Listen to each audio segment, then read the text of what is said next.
Bueno, como les decía, bienvenido al curso de nivelación, lo que es el módulo de química biológica. Hoy vamos a ver el tema uno, enlace químico y propiedades del agua.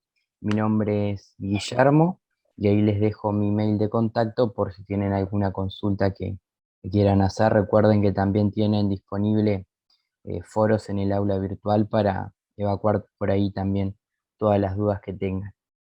Y como les mencionaba, recordar que está disponible el curso propedéutico que es de la UDELAR, donde tienen material de consulta.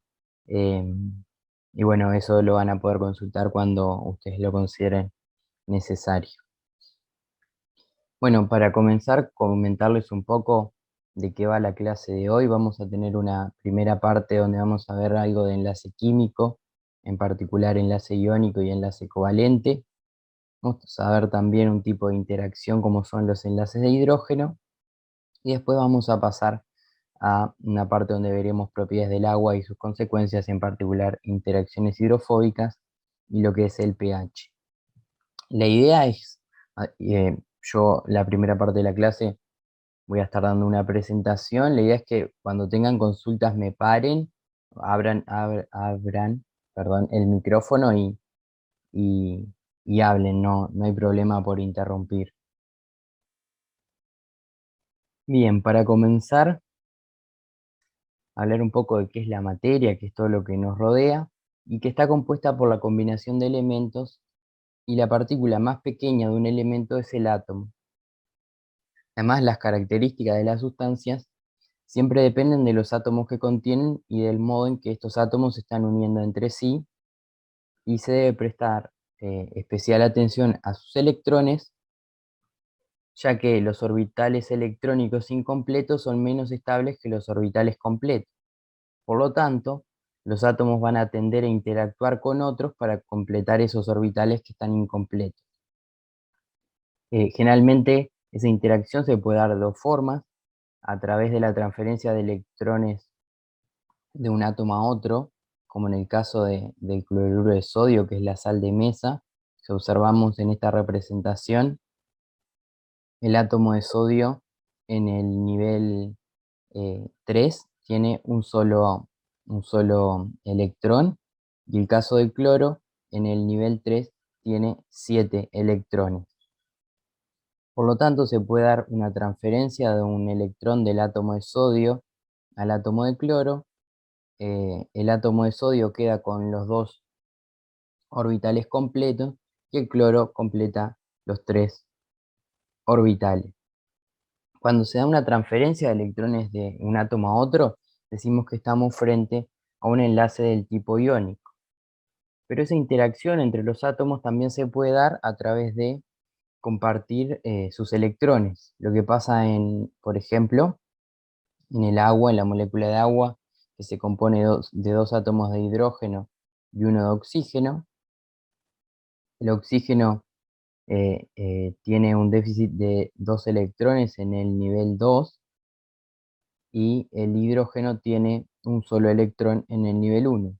Por lo tanto, si los átomos de hidrógeno, o sea, los dos átomos de hidrógeno, disponen de sus electrones para compartirlos con el oxígeno va a completar su orbital del nivel 2, y cada uno de los átomos de hidrógeno va a completar su nivel 1 de los orbitales electrónicos.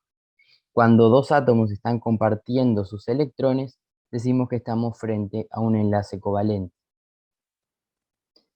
Para ver un poquito más en profundidad de esto, como les decía, los enlaces iónicos se forman por ganancia o pérdidas de electrones. Es lo que se trata de representar en esta imagen. Tenemos la representación de dos átomos. Aquí se representan los electrones, y estos átomos pueden interactuar a través de la transferencia de un electrón de un átomo al otro. El ion que está cediendo su electrón va a quedar con carga positiva, va a quedar como un ion positivo, lo que denominamos catión. Y el átomo que está aceptando el electrón va a quedar como un ion negativo, lo que se considera un anión. En general, los átomos de elementos electropositivos van a ser los que van a tender a ceder los electrones, mientras que los elementos más electronegativos van a ser los que van a tender a aceptarlos. Como les decía, en ese proceso, los átomos van a dar lugar a iones, los iones positivos, también llamados cationes, y los iones negativos llamados aniones. Y la atracción entre esas cargas, la carga positiva del ion positivo y la carga negativa del ion negativo, va a ser lo que va a dar lugar al enlace iónico. Es lo que sucede, por ejemplo, en el cloruro de sodio, en el sulfato de magnesio y en el bromuro de potasio. En cambio, los enlaces covalentes se forman cuando dos átomos comparten sus electrones. De nuevo, en esta representación se muestran dos átomos que comparten sus electrones y es lo que denominamos un enlace covalente. Los enlaces covalentes son relevantes en biología porque todas las características de una célula van a depender de las moléculas que contiene. Y una molécula es una agrupación de átomos que se mantienen unidos por enlaces covalentes. Esos átomos que se mantienen unidos por enlaces covalentes van a estar compartiendo sus electrones y no hay una transferencia de electrones de un átomo a otro como había en el caso del enlace iónico. Algunos ejemplos es la molécula de agua, dióxido de carbono, amoníaco. ¿Se va entendiendo hasta ahora? ¿Tienen alguna consulta? Yo estoy entendiendo bien, pero nosotros. ¿Alguno quiere preguntar algo? ¿Le queda alguna duda?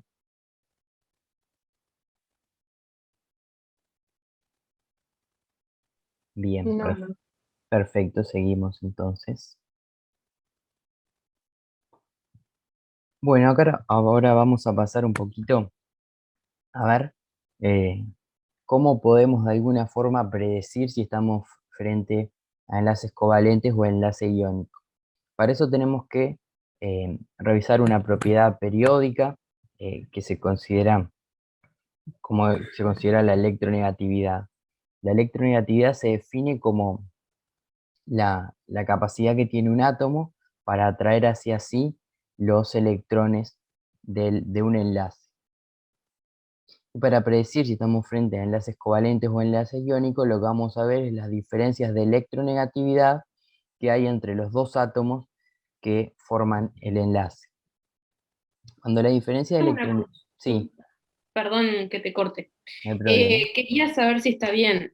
¿Puede ser de que menor a 0,4 se considera covalente apolar y entre 0,4 y 1,7 covalente polar y después Sí, iónico? Está. sí, Porque me costaba un poco eso de tipo electronegatividad nula, cuánto era que se consideraba nula, moderada y grande. sí. Y quería Después, corroborar. sí, Gracias. está perfecto. Ahora después lo vamos a ver más en detalle en la parte de ejercicios también. Bien, cuando la diferencia de electronegatividad es nula o muy pequeña, como en el caso de la molécula de hidrógeno, H2, lo que pasa es que al haber dos átomos que tienen una electronegatividad muy similar, la fuerza con la que cada uno de esos átomos atrae los electrones va a ser similar. Acá en celeste se representa la probabilidad de encontrar a los electrones en esa zona. Y vemos que la distribución es simétrica entre los dos átomos, representados los átomos como estos, estos círculos en color negro. Cuando la diferencia de electronegatividad entre los dos átomos, como les decía, es nula o muy pequeña, estamos frente a un enlace covalente no polar. Cuando la diferencia de electronegatividad empieza a ser moderada, lo que pasa es que uno de los átomos empieza a atraer con más fuerza los electrones del enlace.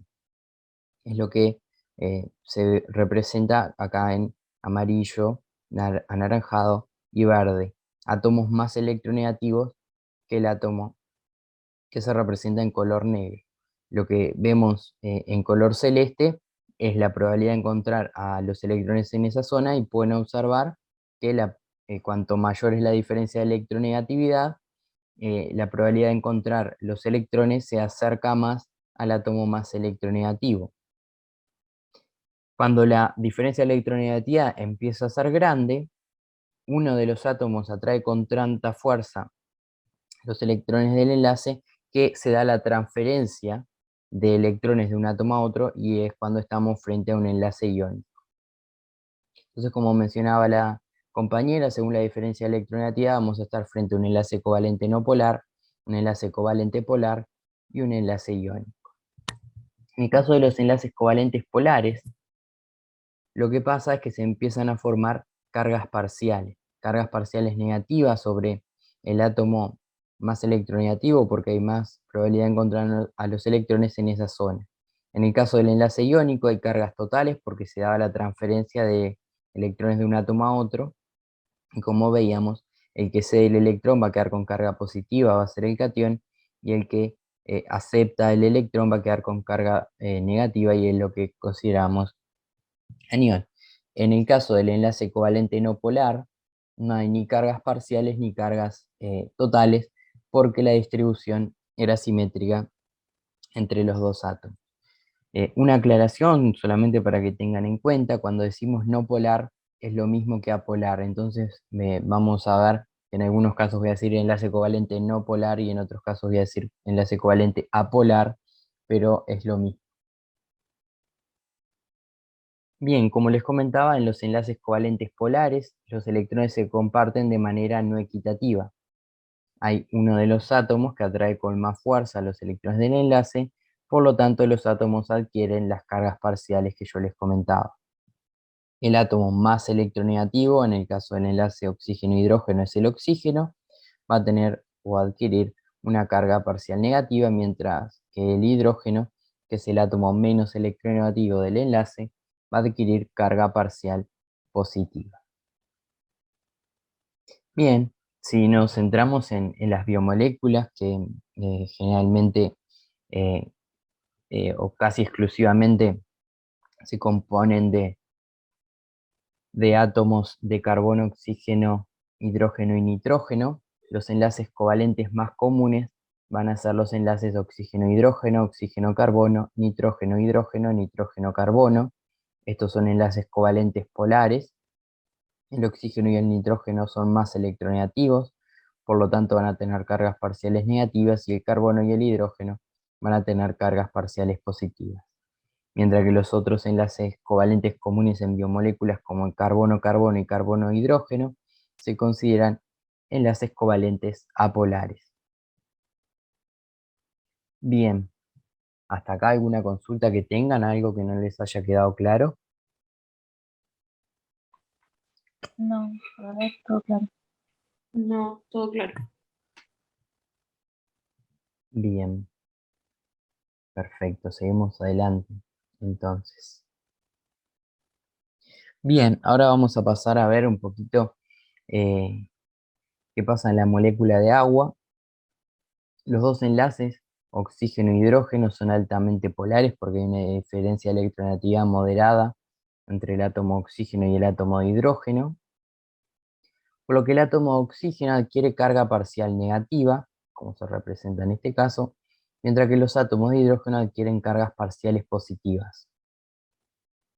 Estos átomos de hidrógeno, que los podemos considerar polarizados, forman enlaces de hidrógeno con átomos con carga parcial negativa de otras moléculas o de la misma molécula. Como yo les comentaba al inicio, los enlaces de hidrógeno es un tipo de interacción no covalente que se puede dar entre moléculas.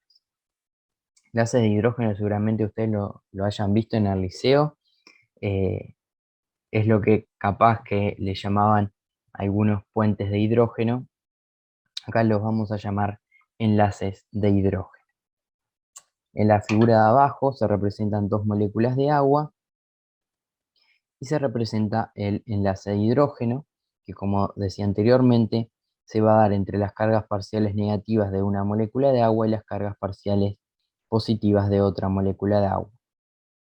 También, como les mencionaba anteriormente, las cargas parciales negativas van a estar sobre los átomos de oxígeno y las cargas parciales positivas sobre los átomos de hidrógeno. Como esta es una interacción no covalente, la fuerza de estas interacciones, lo que consideramos enlaces de hidrógeno, es bastante más débil que que un enlace covalente. Por lo tanto, estas interacciones están todo el tiempo rompiéndose y volviéndose a formar, pero no sucede eso en el caso de los enlaces covalentes. Bueno, cuando estamos hablando de enlaces de hidrógeno, podemos identificar aceptadores o aceptores de enlace de hidrógeno. Los más comunes en biomoléculas son aquellos grupos que tienen átomos de oxígeno o nitrógeno unidos a carbono y o a hidrógeno. Por ejemplo, en este caso tenemos un oxígeno unido a un carbono, nitrógenos que pueden estar unidos a carbonos o a hidrógeno. Y también podemos identificar dadores de enlace de hidrógeno, y los comunes en biomoléculas son los grupos que contienen átomos de hidrógeno, en este caso unidos a oxígeno, o átomos de hidrógeno unidos a nitrógeno. Recuerden que las interacciones siempre se dan entre cargas parciales negativas y cargas parciales positivas. Los aceptores o aceptadores de enlace de hidrógeno van a ser los que tengan la carga parcial negativa y los dadores los que tengan las cargas parciales positivas. ¿Queda claro qué son los enlaces de hidrógeno, cuándo se forman? Sí. Yo tengo una pregunta. Sí, En el caso de los enlaces de hidrógeno, perdón que llegué tarde y capaz que lo explicaste, no hay ¿se problema. comparten electrones? Bueno, como les decía, se llaman enlaces de hidrógeno, pero son interacciones no covalentes. Entonces bien. van a ser interacciones entre las cargas parciales negativas y las cargas parciales positivas. Bien, está, gracias. Entonces lo podemos tomar como, o sea, un tipo de enlace distinto como las fuerzas de London, por ejemplo. Tipo, son tipo de interacción distinta entre moléculas. Claro, en este caso son interacciones no covalentes. Está bien. Sí. ¿Alguna otra consulta?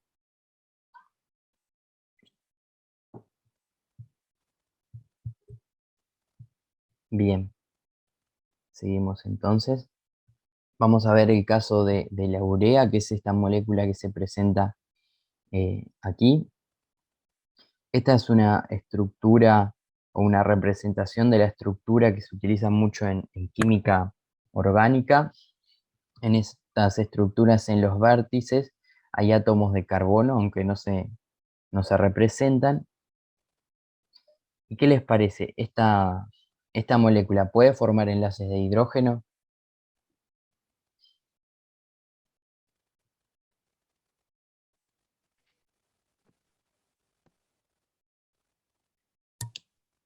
Yo Pues, creo que sí, Bien, porque, por ejemplo, bueno, yo no puedo marcar, pero en la parte izquierda, entre hidrógeno y nitrógeno, podría haber uno, por ejemplo. bien, sí. ¿Y cómo te das cuenta qué tipo de enlace es ese? Es un enlace de hidrógeno. Porque en realidad, o sea, el dador, ahí se puede ubicar dador y, o sea, y aceptor. Bien, perfecto. Tenemos un enlace nitrógeno-hidrógeno. Veíamos que estos enlaces nitrógeno-hidrógeno son enlaces covalentes polares. Entonces voy a tener el hidrógeno, que es menos electronegativo con carga parcial positiva, el nitrógeno, que es más electronegativo con carga parcial negativa, y como decía la compañera, puedo identificar dadores de enlace de hidrógeno, en el caso del hidrógeno, y aceptores de enlace de hidrógeno, como el caso del nitrógeno, que pueden interactuar con moléculas de agua. ¿Qué otra zona de la molécula también puede formar enlaces de hidrógeno? En el mismo extremo para la derecha. Bien, de este otro lado que tengo un grupo igual. ¿Y qué otro? La parte superior, doble enlace de oxígeno unido al carbono. Bien, como decía, como mencionaban, acá tengo un enlace carbono-oxígeno. El oxígeno es más electronegativo, entonces va a tener carga parcial negativa. El carbono es menos electronegativo, va a tener carga parcial positiva. Este oxígeno también va a actuar como aceptor de enlace de hidrógeno, como veíamos acá. podían ser estos oxígenos unidos a carbono o a hidrógeno, y los nitrógenos unidos también a carbono o a hidrógeno.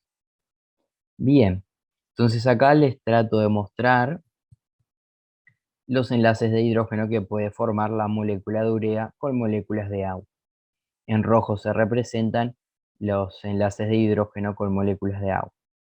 Observen que los átomos de hidrógeno de la molécula de urea están formando enlaces de hidrógeno con los átomos de oxígeno de las moléculas de agua. Como dijimos, el átomo de hidrógeno tiene carga parcial positiva, el oxígeno tiene carga parcial negativa. En cambio, el nitrógeno y el oxígeno de la molécula de urea está formando enlaces de hidrógeno con los hidrógenos de moléculas de agua. Oxígeno y nitrógeno con carga parcial negativa y los hidrógenos de la molécula de agua con carga parcial positiva. ¿Qué diferencia ven entre los enlaces de hidrógeno que forman los átomos de nitrógeno y los de oxígeno? Que están representados de diferente manera. O no sé.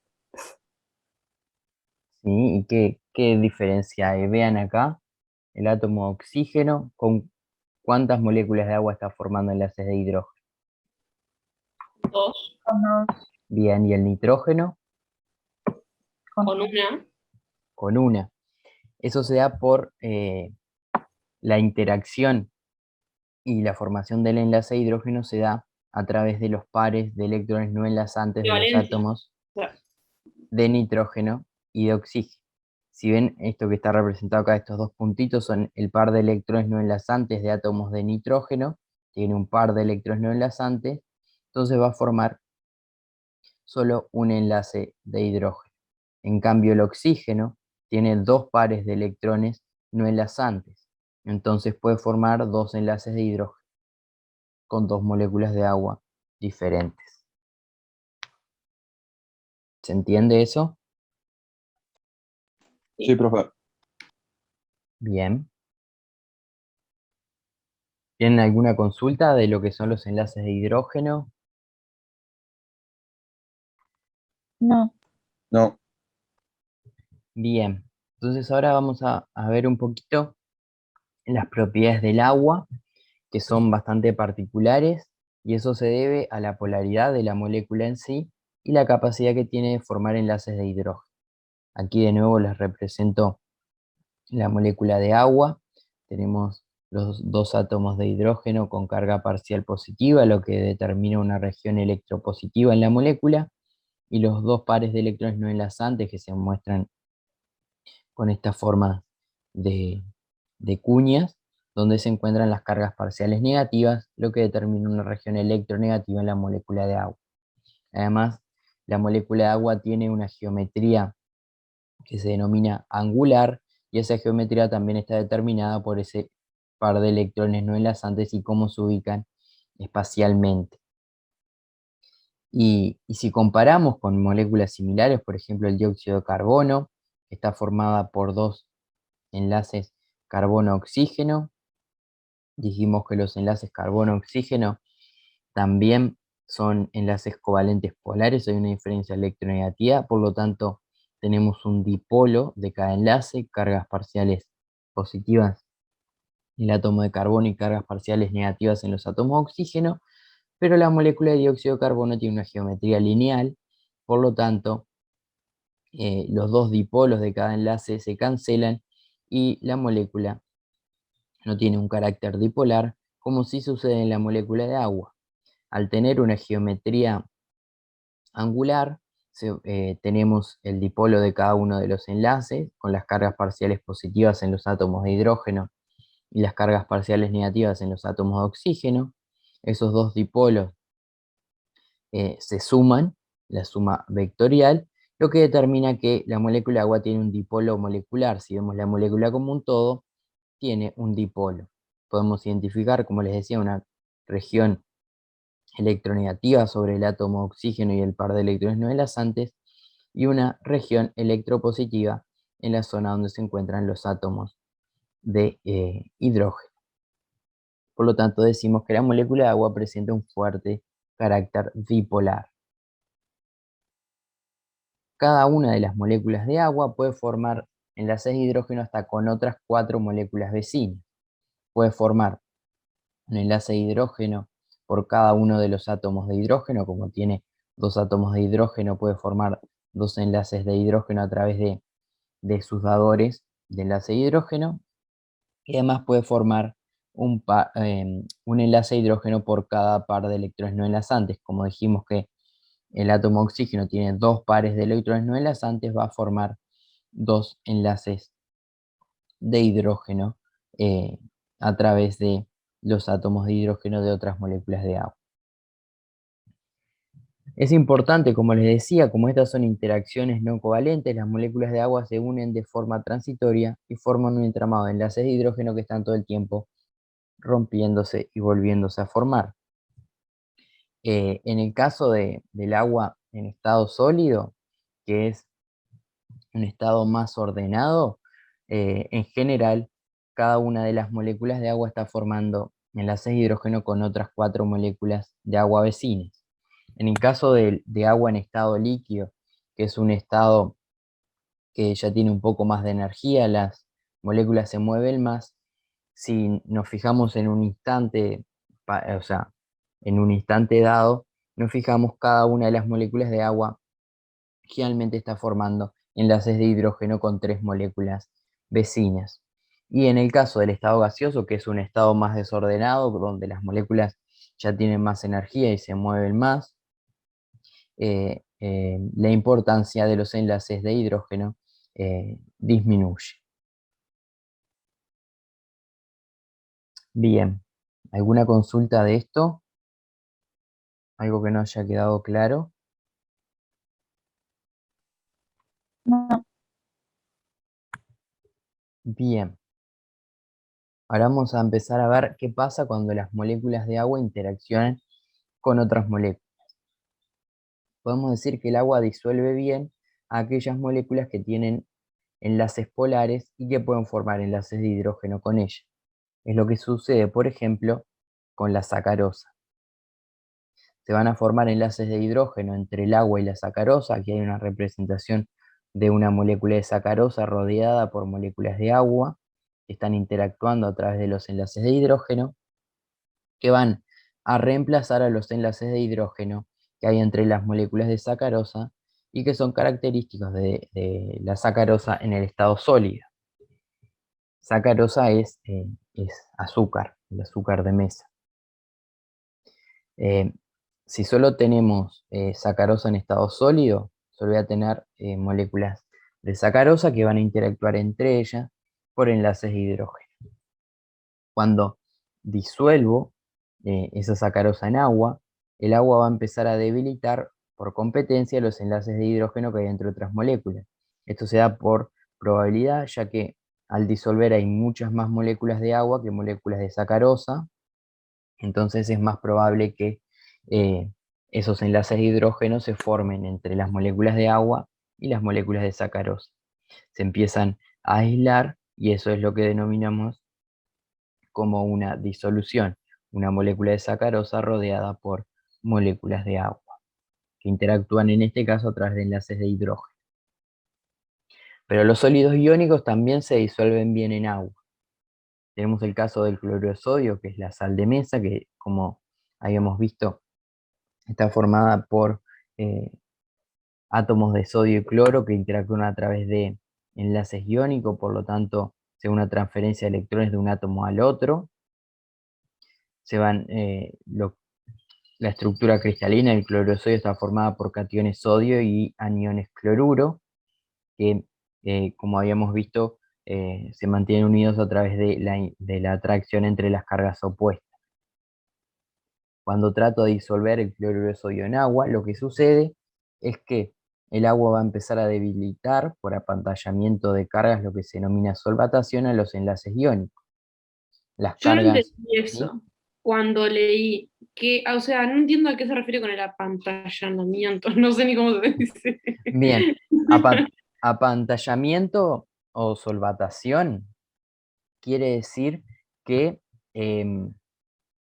las moléculas de agua empiezan a interactuar con los iones las cargas parciales positivas y negativas de las moléculas de agua empiezan a rodear a los iones, los empiezan a Tipo, como que se separar. van pegando según las cargas, o sea, negativo con positivo y positivo con Sí, negativo.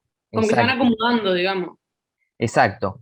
Y Ah, como siempre que trato de disolver algo, la cantidad de moléculas de agua es mayor a la cantidad en este caso, los iones que tengo, es más probable que esas interacciones entre cargas eléctricas se den con moléculas de agua que con iones de la ujú, estructura. Entonces, ah, apantallamiento es eso, empezar a separar los iones y estas interacciones, como les decía, se dan a través de las cargas eléctricas, cargas enteras de los iones de la estructura cristalina, del cloruro de sodio, y las cargas parciales de las moléculas de agua. Ahí pueden ver que, por ejemplo, los aniones que tienen carga negativa van a interactuar con las cargas parciales positivas de los átomos de hidrógeno de las moléculas de agua. Y los cationes que tienen cargas positivas empiezan a interactuar con las cargas parciales negativas de las moléculas de agua, que eran las que se encontraban en los átomos de oxígeno. bien, gracias. Y estas interacciones se pueden dar con iones inorgánicos o también con moléculas carbonadas ionizadas. Por ejemplo, en este caso, este grupo que se encuentra ionizado tiene cargas enteras, entonces también interactúa con moléculas de agua, y las moléculas de agua forman enlaces de hidrógeno entre ellas, pero además interactúan a través de sus cargas parciales con las cargas totales de los grupos ionizados o otro ion, en este caso el catión magnesio. Bien, ¿se entendió esto? Sí. Vieron que son dos Sí, tipos. profe. Sí, ¿era una pregunta o era que sí se había entendido? Sí, se entendió, profe. Bien. Entonces vean que son dos ejemplos diferentes. En este caso se puede formar enlaces de hidrógeno, se disuelve porque forma enlaces de hidrógeno. En otros casos se pueden disolver bien porque hay una interacción a través de las cargas eléctricas. En este caso no son enlaces de hidrógeno, sino que son interacción a través de cargas eléctricas, cargas enteras de los iones y cargas parciales de la molécula de agua. Entonces, aquellas sustancias que se disuelven bien en agua, o que al menos interaccionan bien con ella, se llaman hidrófilas o hidrofílicas, que es lo mismo. Estas moléculas hidrófilas pueden ser iones inorgánicos, como el caso del cloruro de sodio, a través del apantallamiento de las cargas y las interacciones entre las cargas eléctricas parciales de las moléculas de agua y totales de los iones. También pueden ser moléculas o partes de moléculas con grupos iónicos, como el caso de la glicina, que es un aminoácido, y acá les presento la estructura ionizada, por lo tanto hay grupos con cargas enteras que también interactúan a través de la interacción entre cargas eléctricas con las moléculas de agua, o también pueden ser moléculas o partes de moléculas sin grupos iónicos, pero con enlaces covalentes polares. Si tienen enlaces covalentes polares, hay cargas parciales positivas y negativas en la molécula que forman enlaces de hidrógeno con las moléculas de agua. Entonces, estas sustancias atraen a las moléculas de agua por efecto de sus cargas eléctricas, ya sean enteras o parciales. En cambio, en las moléculas en las que predominan los enlaces no polares, por lo general son insolubles en agua y se denominan hidrófobas o hidrofóbicas. Como las moléculas de agua no se relacionan bien con estas moléculas o partes de moléculas hidrofóbicas, que tienen solo enlaces covalentes no polares, las moléculas de agua tienen poca tendencia a rodearlas y mantenerlas en solución. Las moléculas de agua van a interactuar a través de enlaces de hidrógeno entre ellas, pero no van a interactuar con estas zonas hidrofóbicas. Y una consecuencia de ello es lo que se denomina efecto hidrofóbico y se trata de representar en esta imagen. Las moléculas de agua interaccionan bien entre ellas, pero no interaccionan bien con moléculas hidrofóbicas, que son estas que se representan aquí, con estos enlaces covalentes no polares. Entonces, como les decía, el efecto hidrofóbico es una consecuencia del hecho de que las moléculas de agua interaccionan mejor entre sí que con las moléculas hidrofóbicas. Por lo tanto, desde un punto de vista energético, Lo favorable es que se minimice la superficie en contacto entre el compuesto hidrofóbico y el agua. ¿Cómo minimiza la superficie en contacto? Bueno, juntándose todas esas moléculas hidrofóbicas. Entonces lo que sucede es que las moléculas de agua, como les decía, interaccionan bien entre ellas y de alguna forma ocluyen a esas moléculas hidrofóbicas haciendo que se junten. Lo que pasa, por ejemplo, si ponemos 2 gotas de aceite, que son moléculas hidrofóbicas, en agua, esas gotas van a tender a unirse entre sí para formar una gota más grande. La gota más grande tiene menor superficie de contacto de lo que tenían las 2 gotas más pequeñas. Y eso es lo que se denomina efecto hidrofóbico y que existe cuando estamos en solución acuosa. En biología siempre resulta práctico considerar por un lado el enlace covalente y por otro las interacciones no covalentes. Es porque en biología la mayoría del tiempo estamos en medio acuoso. Por lo tanto, si nos fijamos en las fuerzas de los enlaces en agua, vemos que el enlace covalente mantiene su fuerza, es un enlace fuerte en agua, pero el enlace iónico, que es un enlace fuerte, se debilita cuando estamos en medio acuoso, por lo que les decía del apantallamiento de las cargas, se debilitan esos enlaces, los enlaces de hidrógeno, que son interacciones más débiles, y otras interacciones también débiles. Incluso el efecto hidrofóbico, como les mencionaba, solo existe cuando estamos en medio acuoso. ¿Alguna consulta de esto, de moléculas hidrofílicas, hidrofóbicas?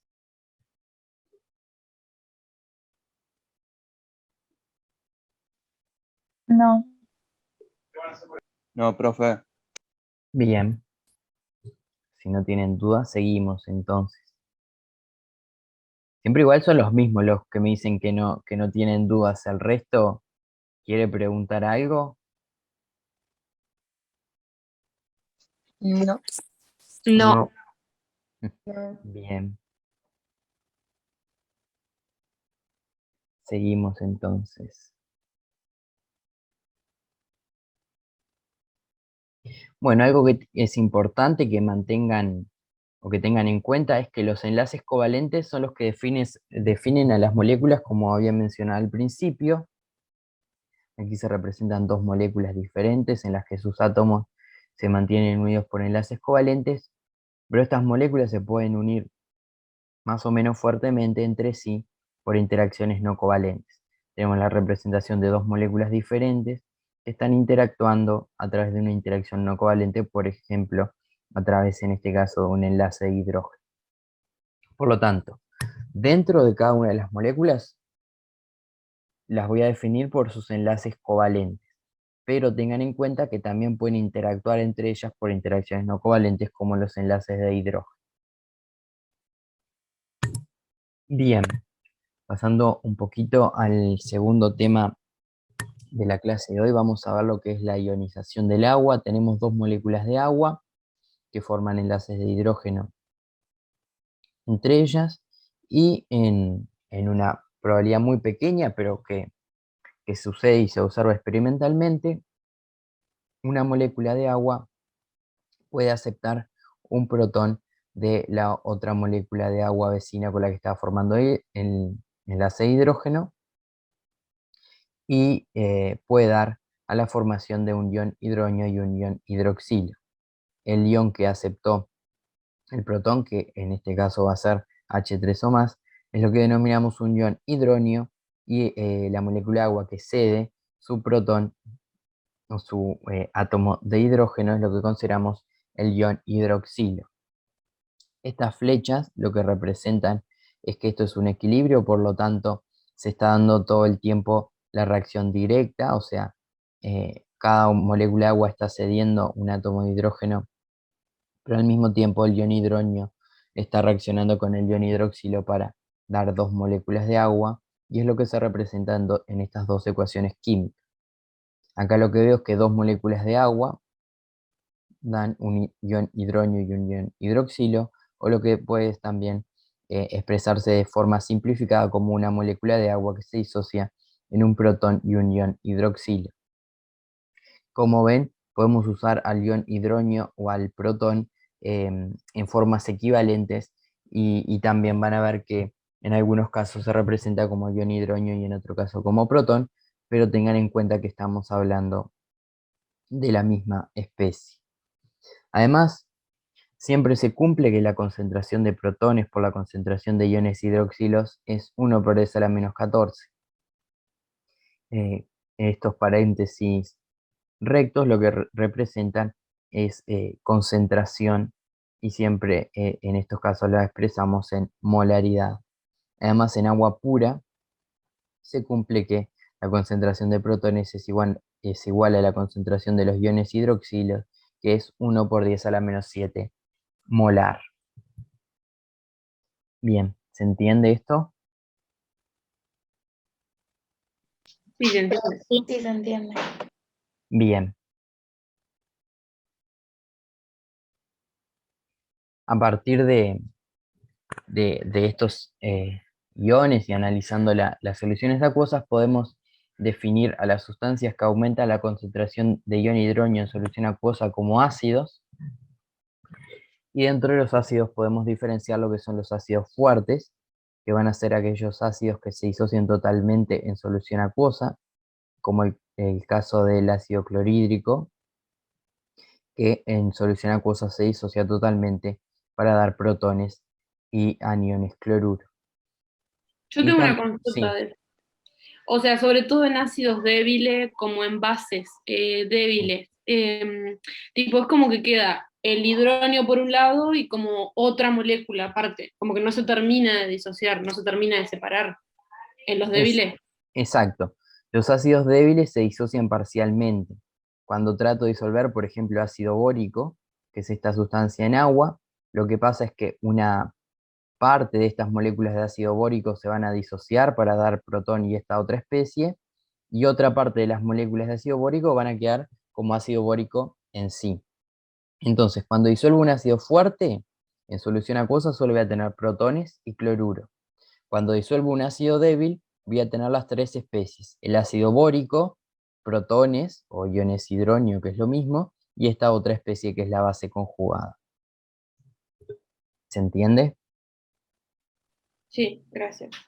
Bien, entonces en soluciones de ácidos, eh, cuando al disolverse aumenta la concentración de ion hidronio, siempre pasa que la concentración de protones es mayor a la concentración de iones hidroxilo. ¿Queda claro lo que son los ácidos y la diferencia entre ácidos fuertes y débiles? Está claro, sí. Bien. Y de forma análoga podemos definir las bases como aquellas sustancias que son capaces de disminuir la concentración de ion hidronio en solución acuosa, lo que es equivalente a decir que son aquellas sustancias que aumentan la concentración de los iones hidroxilo en solución acuosa. También podemos definir bases fuertes como aquellas que se disocian totalmente en solución acuosa, por ejemplo el caso del hidróxido de sodio, que se disocia en cationes sodio y los iones hidroxilo, y las bases débiles que se disocian parcialmente. En este caso, una molécula de piridina puede reaccionar con una molécula de agua. La molécula de piridina va a aceptar un átomo de hidrógeno, va a quedar en esta especie con carga positiva, y el agua que cede su átomo de hidrógeno va a quedar como ion hidroxilo. Entonces lo que observamos en estos casos es que aumenta la concentración de ion hidroxilo. Como pasaba en los ácidos, en este caso de forma opuesta, en soluciones de bases, la concentración de iones hidroxilos es mayor a la concentración de protones. Bien, ¿alguna consulta de esto?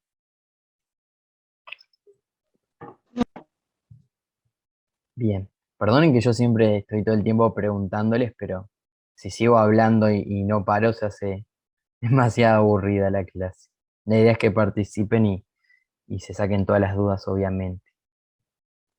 Bien, y ahora pasando a lo que es el pH y la acidez de una solución, que se puede definir por la concentración de iones hidronio o protones que posee. Por conveniencia se utiliza la escala de pH como una escala logarítmica, la fórmula para el cálculo de pH es el logaritmo negativo en base 10 de la concentración de protones. La concentración de protones expresada en molaridad. Como pueden ver en este caso, la escala de pH es logarítmica. Para el caso del agua pura, como habíamos visto, la concentración de protones es 1 por 10 a la menos 7, entonces el pH es 7. Y eso es lo que se considera una solución neutra. Cuando la concentración de iones hidrógeno o protones aumenta, que era cuando estaba disolviendo ácidos en solución acuosa, el pH disminuye. En cambio, cuando disuelvo sustancias básicas o alcalinas, básico y alcalino es lo mismo, cuando disuelvo bases, lo que sucede es que disminuye la concentración de iones hidrógeno o protones, por lo tanto, hay un aumento del pH. Recuerden que a medida que disminuye la concentración del ion hidrógeno, aumenta la concentración del ion hidroxilo. Entonces tengan en cuenta eso, cuanto más ácido sea una solución, va a tener menor pH, y cuanto sea más básica va a tener un pH mayor. ¿Se entiende esto? ¿Tienen alguna consulta hasta acá de lo que hemos visto? Sí, se entiende. Bien. ¿Alguna consulta que tengan? Porque estaríamos terminando con la parte teórica y pasaríamos a la parte de ejercicios. No. No, dudas no tengo. Tengo en un ejercicio después. Bien.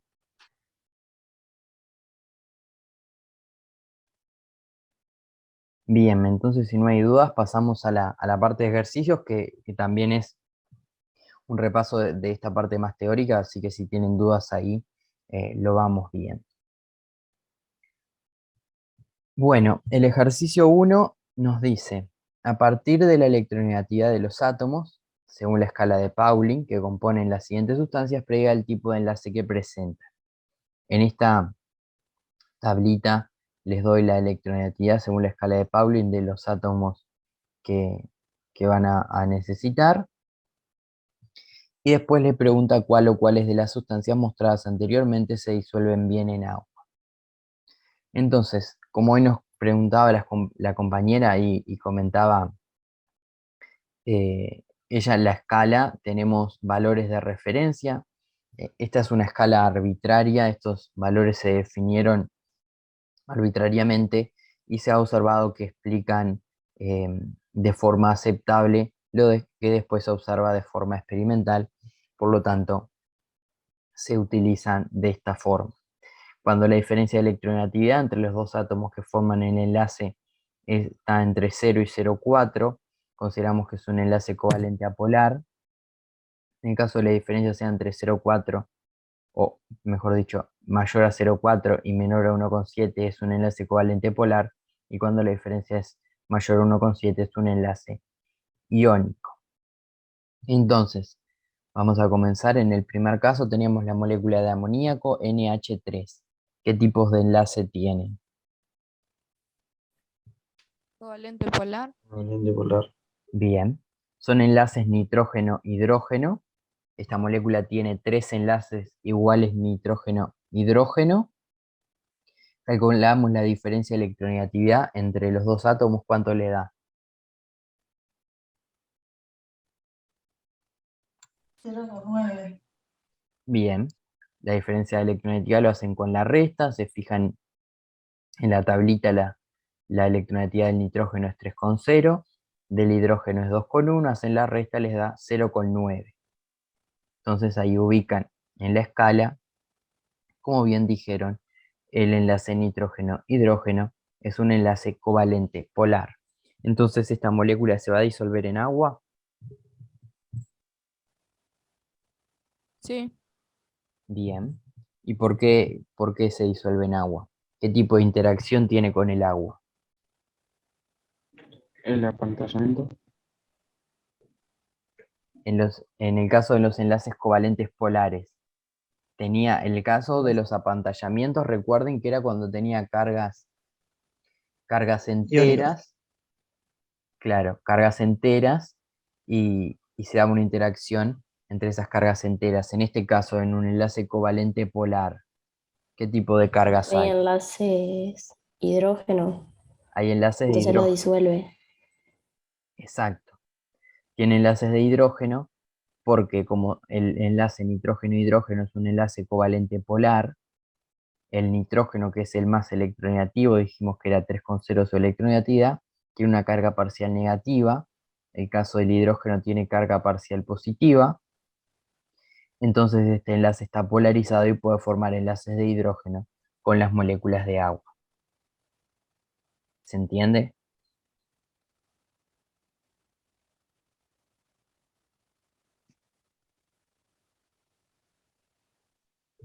¿Queda claro en este caso por qué se puede disolver en agua? Sí. Sí. Bien. Pasemos al otro caso. La molécula de metano, CH4, son Apolar. enlaces Covalente polar. carbono-hidrógeno. Covalente Bien. apolar. ¿Cuánto le da la diferencia de electronegatividad? 0,4. 0,4. Le da 0,4, es 2,5 menos 2,1. Lo ubican, está en el límite, pero experimentalmente se ha observado que se comporta como un enlace covalente apolar, como bien decían, y ¿se va a disolver en agua o no esta molécula? No. Esta molécula no se disuelve en agua, recuerden que en los enlaces covalentes apolares no hay una polaridad en el enlace, por lo tanto no hay cargas parciales, entonces no puede interactuar bien con las moléculas de agua. ¿Se entiende? ¿Tiene alguna consulta de esto?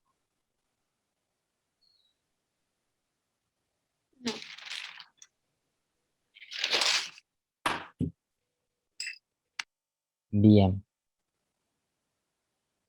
Pasamos al caso del cloruro de sodio. Enlaces sodio-cloro. Iónico. ¿Cuál es la Sí. diferencia de Iónico. electronegatividad? 2,1. 2,1 porque es 3,0 la del cloro, 0,9 la del sodio. Entonces, como bien dijeron, es un enlace del tipo iónico. ¿Este se va a disolver en agua? Sí. Sí. Bien. ¿Y qué tipo de interacciones va a tener con el agua? La pantalla. En la pantalla también. En este Ya caso se va a dar a través están. de interacción entre las cargas eléctricas. Las cargas totales de los iones, recuerden que el cloruro de sodio está formado por un enlace iónico, por lo tanto es catión sodio y anión cloruro, y esas cargas enteras van a interactuar con las cargas parciales de las moléculas de agua que van a apantallar a las cargas enteras. Perfecto. ¿Alguna duda de este ejercicio? No. No. Bien.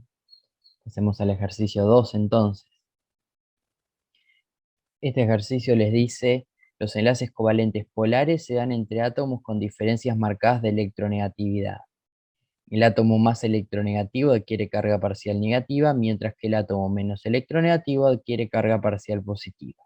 Esto es un recordatorio de lo que son los enlaces covalentes polares. Y les dice, la siguiente molécula presenta algunos enlaces covalentes polares y les pide que predigan cuáles átomos de ese enlace van a tener carga parcial negativa y cuáles van a tener carga parcial positiva, considerando los valores de electronegatividad del ejercicio anterior. Acá de nuevo les presento esta molécula en esta representación típica de química orgánica.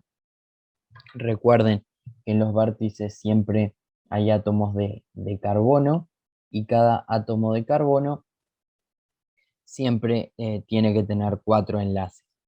Cuando se omiten enlaces es porque está unido a átomos de hidrógeno. O sea, los 4 enlaces se completan con enlaces a átomos de hidrógeno. Que en este caso, en este vértice, había un átomo de carbono que solo se representaba este enlace carbono-carbono, entonces iba a tener 3 enlaces más con átomos de hidrógeno. Lo mismo pasa con este carbono, que tiene 3 enlaces, uno carbono-oxígeno y 2 carbono-carbono, por lo tanto el cuarto enlace va a ser carbono-hidrógeno, que es el que se representa en este caso. Una También, consulta. sí, Cuando es solo la varillita para arriba, no sé si se decía, es un carbono nomás, ¿no? este Sí, por ejemplo, bueno, sí, acá tenés un carbono y acá vas a tener otro carbono. sí. O sea, es un Enlace carbono unido a un carbono. carbono-carbono, y en este caso, como este carbono de acá tiene solo un enlace con otro átomo de Va a carbono, tener va a 3 tener hidrógenos. 3 enlaces con hidrógeno. Gracias. En el caso de este que se representa como OH, también hay un enlace entre el oxígeno y el hidrógeno, aunque se representa juntos, eso quiere decir que hay un enlace oxígeno-hidrógeno. No sé, alguien había levantado la mano, creo que era Valentina. Sí, yo levanté la mano, pero era para Sí. responder, pero si quieren que responda a otro, responda a otro. Tipo, no sé. Como quieras. No, que yo... Y, perdón, dale, No, dale, siga, siga. Seguí. dale vos. Ladró mi perra atrás, disculpen. En el OH marqué un enlace covalente polar y puse de que el oxígeno se comporta con carga negativa y el Sí. hidrógeno con carga parcial positiva, porque tienen la diferencia de electronegatividad del oxígeno más grande. Y en la otra, en el otro, que es nitrógeno-hidrógeno, marqué el nitrógeno con carga negativa y el hidrógeno con carga positiva. Y el otro son todos enlaces apolares, porque es carbono-carbono, carbono-hidrógeno. Bien. Ahora vemos a ver si faltó algún otro tipo de enlace. Bien, entonces, para cerrar esta partecita de las moléculas, o sea, esta representación es la que siempre van a ver en lo que es química orgánica para representar esta molécula que sería mucho más difícil de escribir cada vez. Por lo tanto, en esta notación hay cosas implícitas, pero que son, es un lenguaje más químico y que todos lo entendemos de esa forma, y es algo que tienen que ir acostumbrándose. En realidad lo van a ver más en la clase que viene, con más detalle todo esto. Bien, Hay, Guillermo, sí, una pavadita que en esas dos representaciones, que una totalmente desplegada a la derecha y la otra mucho más condensada, que solamente se muestran los átomos de hidrógeno que están unidos a heteroátomos, que no están unidos al carbono, digamos, hay como una representación que es un poco intermedia a veces, que se muestran los hidrógenos, algunos hidrógenos, se muestran los hidrógenos sin mostrar los enlaces. Entonces a veces se pone CH3, entonces sin poner solo el vértice, o CH2. Entonces a veces hay una representación intermedia que está entre las dos, que no es la totalmente desplegada ni la totalmente condensada. Simplemente eso, porque a veces capaz que le puede generar, por ahí, es una tercera manera de representarlo, que es algo intermedio. Entonces, no sé, si querés el metilo de la derecha, ahí, ahí está, ahí a veces se pone CH3 de manera abreviada sin poner simplemente el vértice. Nada más. exacto. Como decía Gustavo, en este caso acá a veces les aparece un CH3 y ahí sería equivalente a lo que, por ejemplo, en el NH, que es un enlace nitrógeno-hidrógeno, se pone CH3, son estos 3 enlaces carbono-hidrógeno. Bien, como decía la compañera, los tipos de enlaces que hay, tenemos enlaces carbono-hidrógeno, que eran los primeros y empezamos desde la izquierda en la molécula, hacen la diferencia de electronegatividad, les da 0,4. ¿Qué tipo de enlace era entonces? Covalente apolar. Apolar. Covalente apolar. Bien, si después seguimos en la molécula, tenemos enlaces carbono-carbono, son 2 átomos iguales, por lo tanto la diferencia es 0. Como decía la compañera, también ese es un enlace covalente apolar. Después, si seguimos en la molécula, por ejemplo, para este lado, tenemos un enlace carbono-oxígeno. La diferencia les da 0,9, entonces ¿qué tipo de enlace es? Iónico. Ubiquen en la escala Polar, 0,9, covalente polar. 0,9, entendí 1,9. Polar nomás. es enlace covalente polar.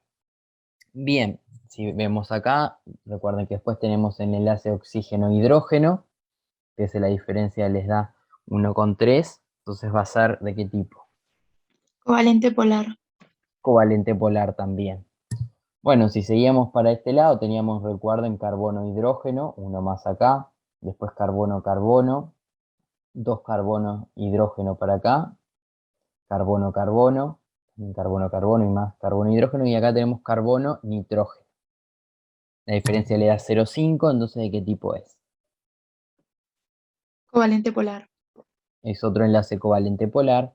Y por último nos queda el enlace nitrógeno-hidrógeno, da la diferencia 0,9, por lo tanto también es un enlace de qué tipo. Covalente polar. Bien, perfecto. Entonces ya identificamos los 4 tipos de enlaces covalentes polares, que era lo que nos pedía la letra. Ahora tenemos que identificar dónde van a estar las cargas parciales positivas y negativas. Como decía la compañera, si quiere volver a comentarlo, a ver dónde era que estaban las cargas parciales positivas y negativas. En el de oxígeno-hidrógeno. Sí, en el que quieras. En el de oxígeno-hidrógeno marqué oxígeno como carga parcial negativa e hidrógeno como carga parcial positiva. Bien, perfecto. La compañera identificó el enlace oxígeno-hidrógeno. La diferencia era 1,3, es un enlace covalente polar. Se fijó cuál de los dos, del oxígeno y el hidrógeno, era más electronegativo. Como el oxígeno es más electronegativo, le adjudicó la carga parcial negativa y el átomo de hidrógeno queda con la carga parcial positiva. Bien, Sí. ¿y en los otros casos? Y en el otro caso, el carbono con el nitrógeno, por ejemplo, que tiene una diferencia de Sí. electronegatividad de 0,5, marqué de que el nitrógeno, por la diferencia de electronegatividad, se comporta como carga negativa y Bien. el carbono como carga positiva. Bien, perfecto. Ahí teníamos dos enlaces, carbono-nitrógeno. Teníamos este carbono-nitrógeno y este otro carbono-nitrógeno. Como el nitrógeno es más electronegativo, va a tener la carga parcial negativa. Y estos dos átomos de carbono van a tener cargas parciales positivas. Y después lo mismo va a pasar con el enlace nitrógeno-hidrógeno. El nitrógeno es más electronegativo, entonces ¿qué carga parcial va a tener? No sé si alguien más lo hizo, si no, lo yo siempre. A ver, ¿alguien más que quiera participar?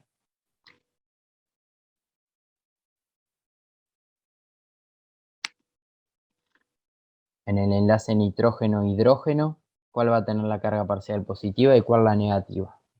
La negativa al nitrógeno y la Bien, positiva al hidrógeno. perfecto. El enlace nitrógeno-hidrógeno también es un enlace covalente polar. El nitrógeno es más electronegativo, por lo tanto va a tener la carga parcial negativa en el nitrógeno y la carga parcial positiva el hidrógeno. Y por último nos quedaba el enlace carbono-oxígeno, que quién se anima a decirnos dónde va a estar la carga parcial positiva y la negativa. La positiva en el carbono Bien, y en el oxígeno la positiva carbono. bien. También era un enlace covalente polar. El oxígeno es más electronegativo que el carbono, por lo tanto en el oxígeno está la carga parcial negativa y en el átomo de carbono la carga parcial positiva.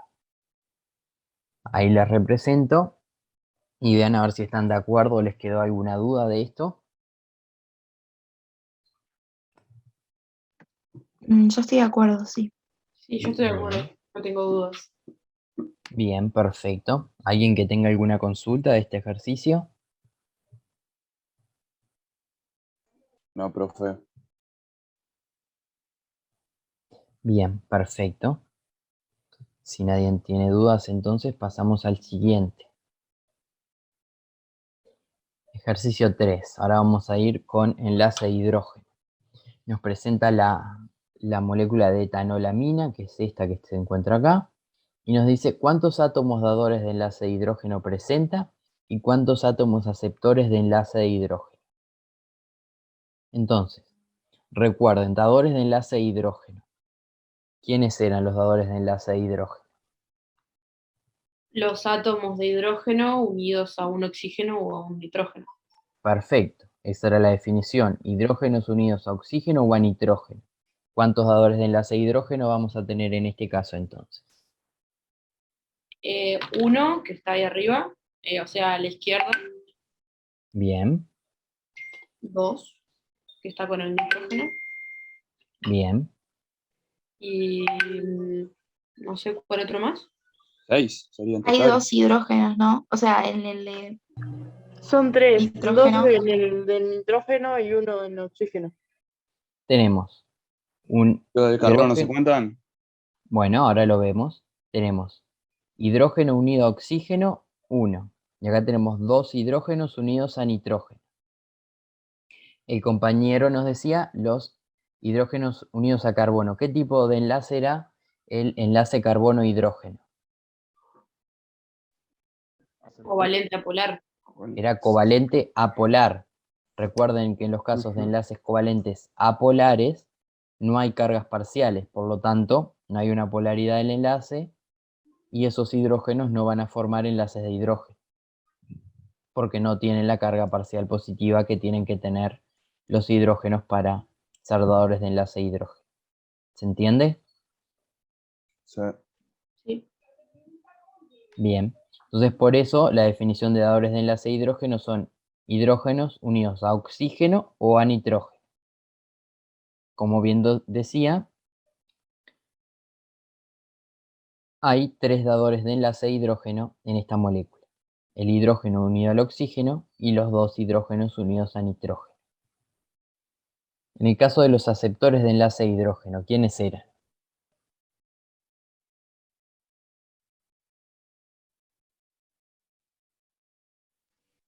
Son átomos de oxígeno o nitrógeno que están unidos a un carbono O hidrógeno. Bien, perfecto. Como también nos dicen por el chat, son oxígenos o nitrógenos unidos a carbono y o a hidrógeno. En estas moléculas, ¿cuántos hay?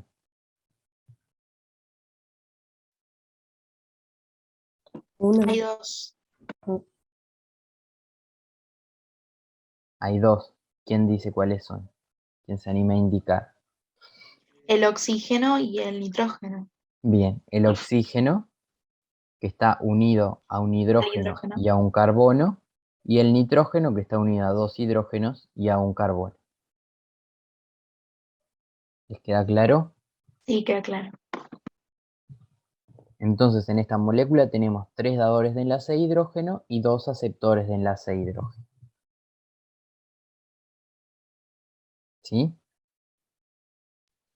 Sí. ¿Alguna consulta? Y una notita nomás, Sí. Guillermo, que perfecto con lo de los 2 aceptadores, que son el nitrógeno y el oxígeno.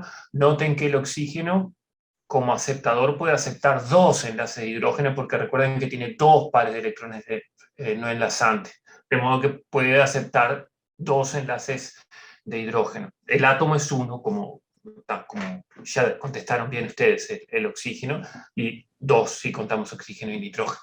Pero volver sobre eso, el nitrógeno tiene un par de electrones no enlazantes y solo acepta un enlace de hidrógeno, el oxígeno puede aceptar 2 porque tiene 2 pares de electrones que no se enlazan a otros átomos. Bien, ¿les queda claro lo que mencionaba Gustavo? Sí. Sí. Bien. Si nadie tiene dudas de este ejercicio, seguimos con el siguiente.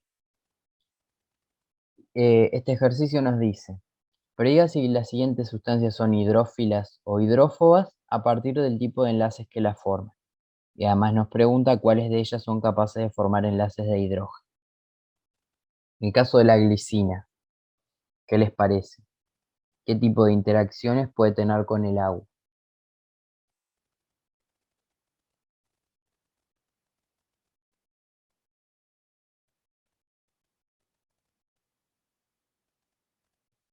Yo creo que es hidrófila.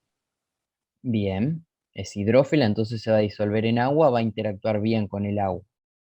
Sí. Tienen enlaces de hidrógeno. Bien, enlaces de hidrógeno. ¿A través de qué átomos puede formar enlaces de hidrógeno?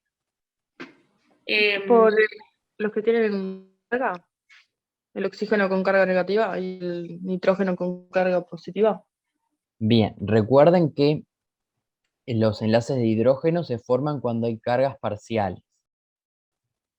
Entonces, a veces cuando hay cargas enteras, positivas y negativas, tenemos que tener cuidado y ver un poco más en detalle. Tenemos átomos dadores de enlace de hidrógeno en esta molécula. ¿Cuáles serían?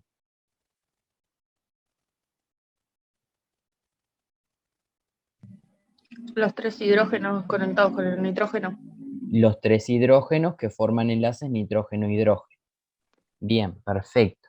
Tenemos átomos aceptores de enlace de hidrógeno. Eso sería el nitrógeno nada más, ¿no? Bueno, ahí tenemos que tener un poco de cuidado y era lo que yo les decía. El nitrógeno recuerden que los nitrógenos forman enlaces de hidrógeno a través de su par de electrones no enlazantes. Pero en este caso, el par de electrones no enlazantes del nitrógeno pasó a formar un enlace con un átomo de hidrógeno y tiene una carga parcial positiva.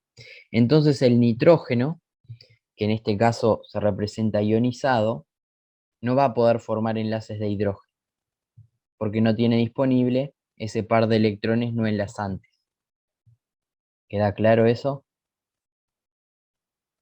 Sí.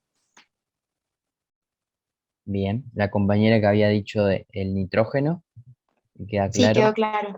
Bien. Pero tiene otros aceptores de enlace de hidrógeno. ¿Cuáles serían? El oxígeno, el carbono. Tenemos Pero- enlaces carbono-oxígeno.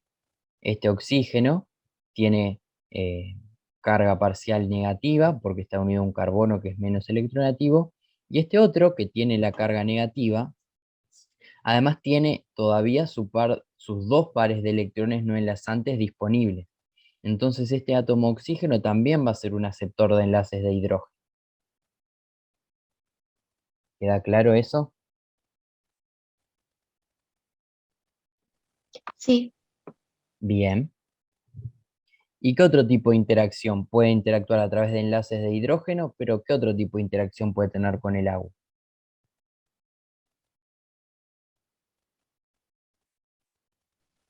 ¿Puedes repetir la pregunta?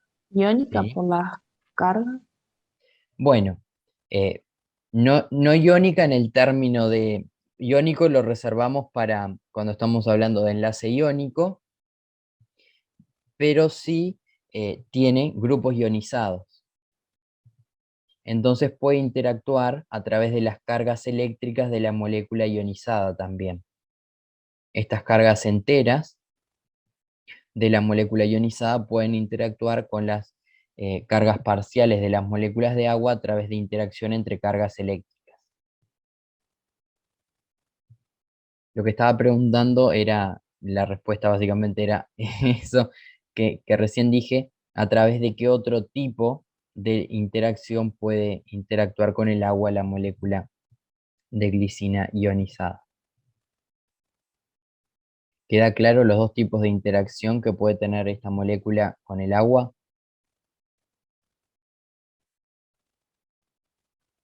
Sí. Sí. Sí, sí. Bien, perfecto.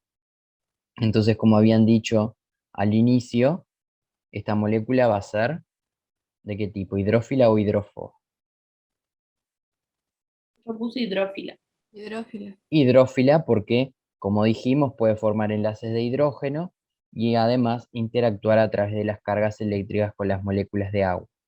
Por lo tanto, esta molécula se puede disolver en agua.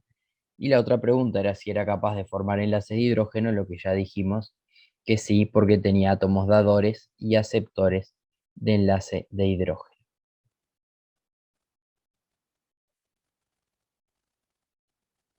Bien, perfecto. ¿Alguna duda de del caso A?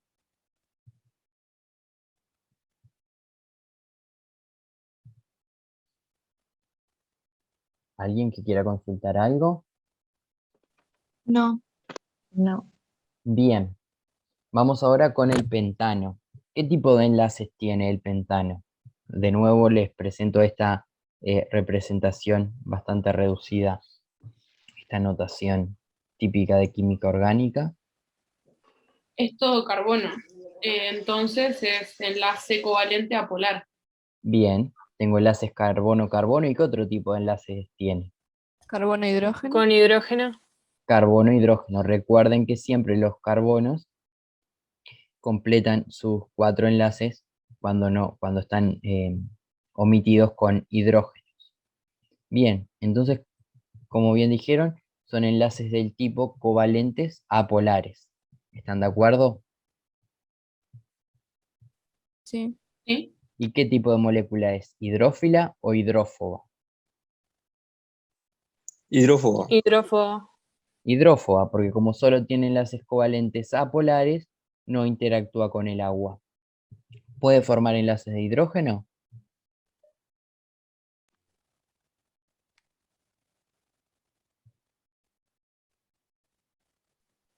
Como es apolar, no. No, como bien también nos dicen por el chat, no, porque como son enlaces covalentes apolares, esos enlaces no tienen cargas parciales, por lo tanto no va a poder formar enlaces de hidrógeno con moléculas de agua. Bien, ¿alguna duda de esto? No. Bien. Pasamos al caso C. Cloruro de potasio. Vean que ahí ya les represento que tiene cargas enteras. Eso quiere decir que tengo cationes potasio y aniones cloruro. Por lo tanto, ¿de qué tipo son los enlaces? Iónico. Son enlaces iónicos. Estamos hablando de iones inorgánicos. Los iones inorgánicos serán hidrófilos o hidrófobos.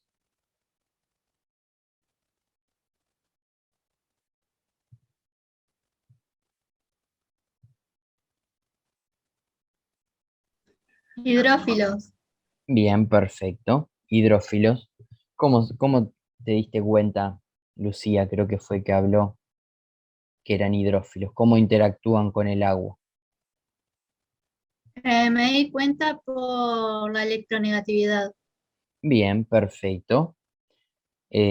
Por la diferencia de electronegatividad, forman un enlace iónico, hay una transferencia de electrones de un átomo a otro, quedan cargas enteras. ¿Qué forma de interactuar con las moléculas de agua tenían los iones inorgánicos cuando formaban enlaces iónicos? El de la palabra rara en la pantalla de almacenamiento. Bien, a través de la interacción entre las cargas eléctricas, cargas totales de los iones y las cargas parciales de las moléculas de agua. Entonces, las moléculas de agua apantallan las cargas de los iones y los disuelven en agua. ¿El cloruro de potasio puede formar enlaces de hidrógeno con el agua?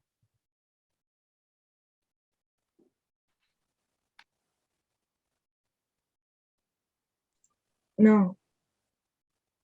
No, no puede formar enlaces de hidrógeno. Recuerden siempre que los enlaces de hidrógeno se forman con cargas parciales, cuando hay enlaces covalentes polares. En este caso tenemos enlaces iónicos que tienen cargas enteras o totales, por lo tanto, esta sustancia, el cloruro de potasio, no puede formar enlaces de hidrógeno con las moléculas de agua. ¿Queda claro? Sí. Bien, perfecto. ¿Alguna duda de esto? ¿Algo que quieran preguntar?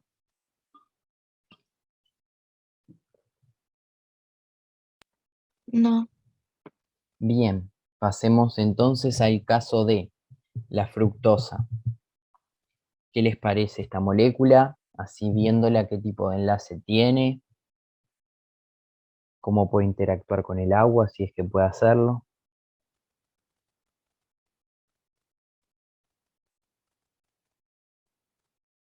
No son enlaces covalentes polares, Bien, o sea, perfecto. entonces son hidrófilos. O sea, pueden. Bien. Bien, perfecto. La compañera dice que hay enlaces covalentes polares. ¿Cuáles serían los enlaces covalentes polares?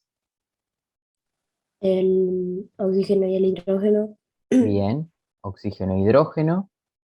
¿Y qué otro? oxígeno y carbono. Y oxígeno, carbono. Bien, entonces si hay enlaces covalentes polares, hay cargas parciales positivas y negativas. ¿Pueden identificar dadores y aceptores de enlace de hidrógeno?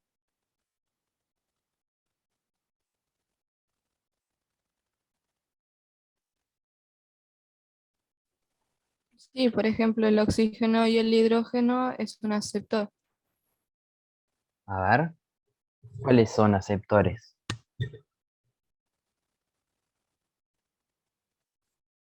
¿Sofía? Ah, Ah, ¿Sí nada, que o...? los... Sigo yo, Sí, uno dice los aceptores no sé. y la otra persona dice Es que los los dadores. aceptores son básicamente los hidrógenos que están unidos a los oxígenos, serían los dadores. A ver, repetilo. Ya. Que los hidrógenos que están unidos.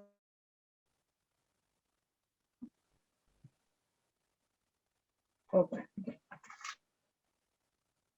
Ahí se cortó, no sé, no escuché. Sí, está bien lo que dice Sofía, que los hidrógenos unidos al oxígeno serían A los mí se me dadores. cortó y no había Ah, escuchado está. lo que dijo. Bueno, perfecto. Bien, entonces, como decía Sofía, los hidrógenos que están unidos a los oxígenos van a ser los dadores. Y aceptores, a ver quién más había querido participar hoy.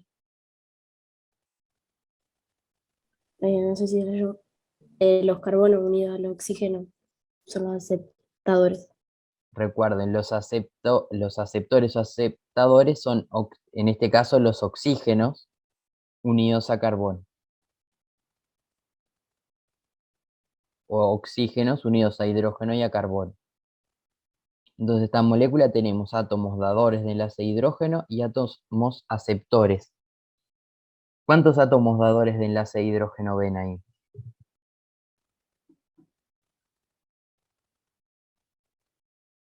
¿Cuántos dadores o cuántos aceptores? Dadores, por ejemplo.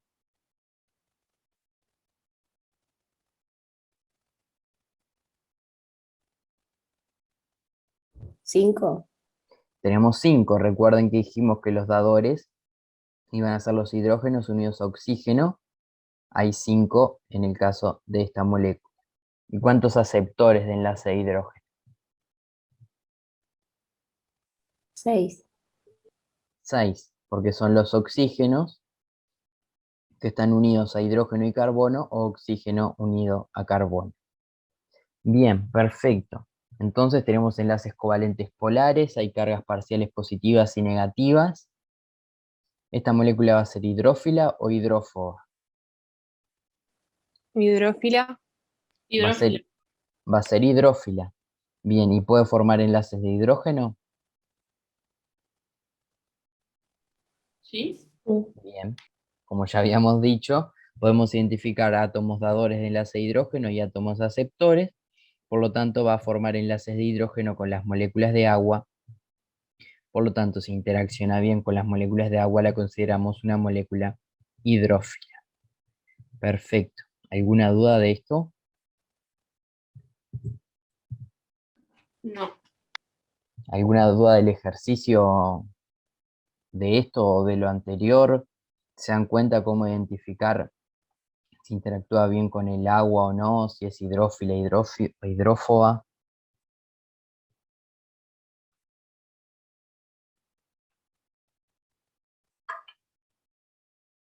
¿Qué les parece? ¿Tienen alguna consulta? No. No. Bien. Si no hay más consultas de este ejercicio, pasamos al siguiente.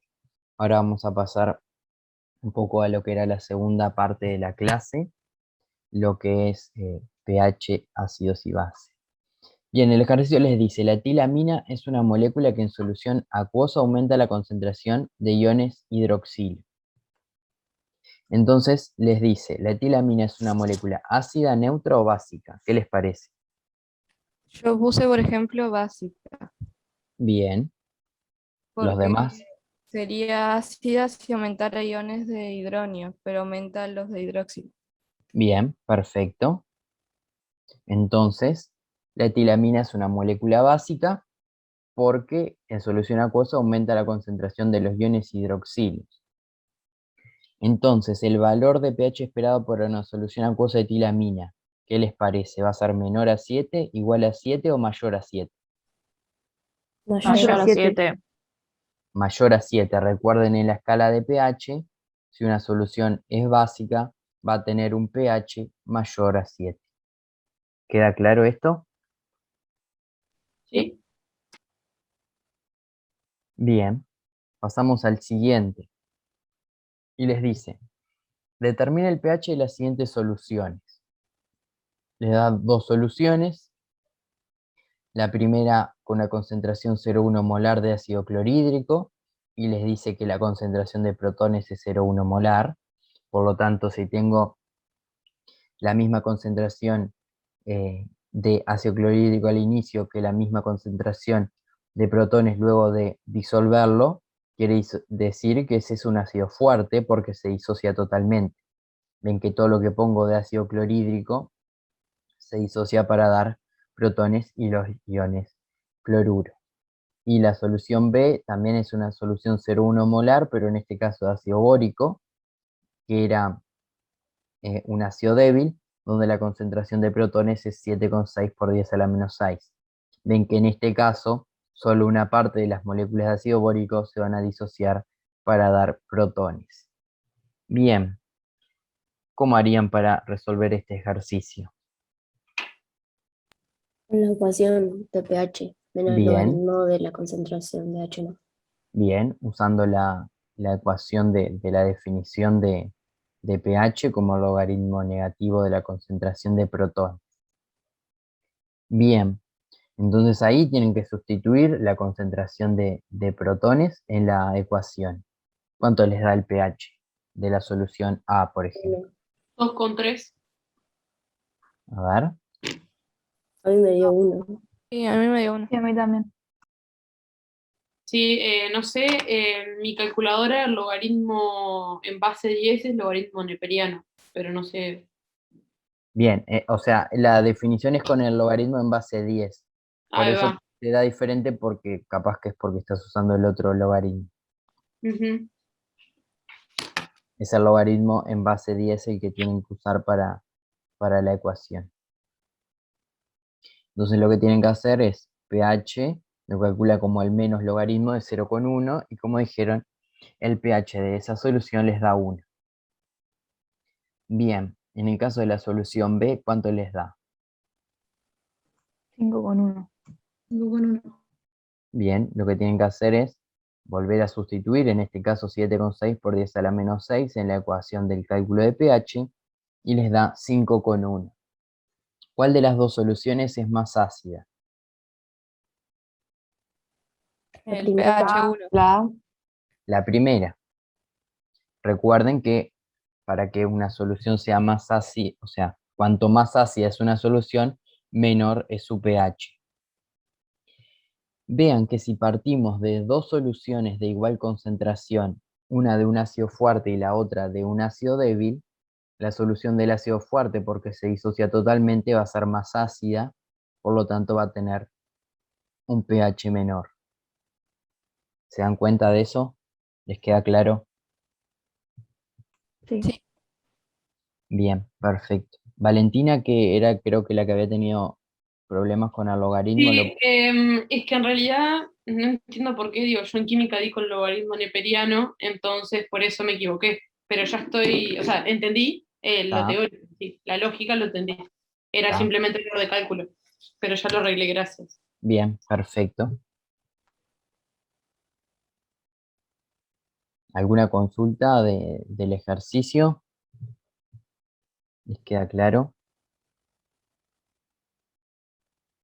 cómo calcular el pH? Queda claro, sí. Sí. Bien, perfecto. Pasemos entonces al ejercicio 7. Les pide en este caso determinar también el pH de dos soluciones. Una solución 0,1 molar de hidróxido de sodio, donde la concentración en este caso de iones hidroxilos es 0,1 molar. El hidróxido de sodio, recuerden que era la base fuerte que les había presentado anteriormente. Y una solución 0,1 molar de piridina, que era una base débil, donde la concentración de ion hidroxilo es 1,3 por 10 a la menos 5. De nuevo vean que en el caso de la base fuerte, que se disocia totalmente, la concentración inicial de hidróxido de sodio es igual a la concentración final de los iones hidroxilos porque se disocia totalmente. En el caso de la piridina, que se disocia parcialmente, obtenemos una concentración menor de iones hidroxilos que la concentración inicial. En este caso, ven que tienen como dato la concentración de ion hidroxilo. Entonces no pueden usar directamente la fórmula de pH. ¿Valentina? Yo Sí. sé, o sea, lo que hice fue pensar de que si el pH más el pOH es igual a 14, Bien, agarré y usé no esa, sino la otra, que es pOH es igual a menos logaritmo en base 10 de los hidroxilos. bien. Entonces calculé con los cosos y después resté. No sé si me explico. Sí, perfecto. Tenemos la definición de pH como el logaritmo negativo en base 10 de la concentración de protones. De forma análoga, cuando tenemos concentración de ion hidroxilo, podemos definir pOH como el menos logaritmo en base 10 de la concentración de iones hidroxilos. Sí, así. O sea, sí lo hice. Entonces, bien, perfecto. Entonces, como en este caso tenemos la concentración de ion hidroxilo, podemos sustituir y calcular el pOH para cada una de las soluciones.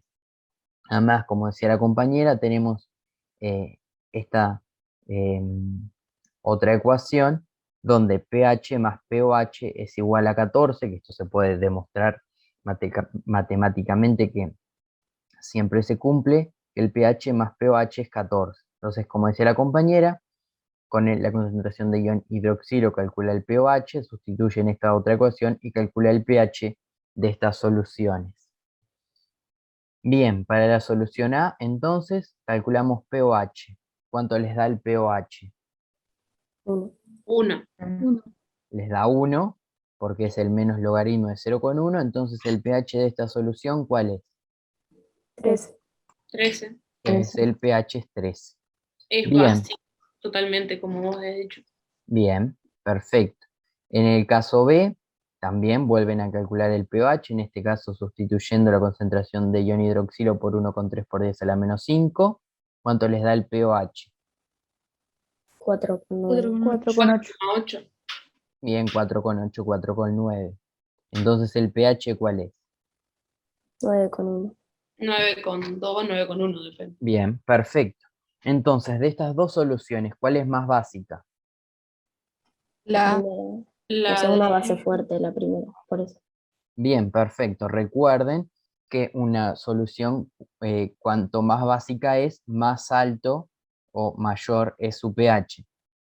En este caso, en estas dos soluciones, la que tiene el pH 13 es más básica que la otra. Y como decía la compañera, la solución más básica, cuando parto de dos soluciones de la misma concentración, la más básica, la que va a tener mayor pH, es la solución de la base fuerte que se disocia totalmente.